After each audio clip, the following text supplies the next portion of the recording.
2 वाटी मी दही घेतलेलं आहे, हंकर्ड असतं ते. तर त्यातलं पाणी काढून टाकायचं पूर्ण आणि आंबट नको जास्त. आता हे आपण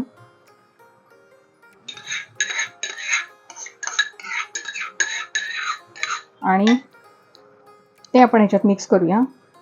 फक्त सर्व एकत्र करायचे, अगदी सोपी रेसिपी आहे. तर 2च चमचे आपल्याला घ्यायचे.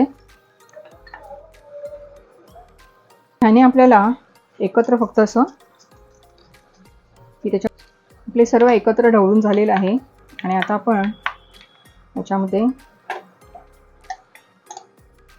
ह्याच्यात थोडीशी वेलची पावडर घातलेली आहे आणि स्वादासाठी.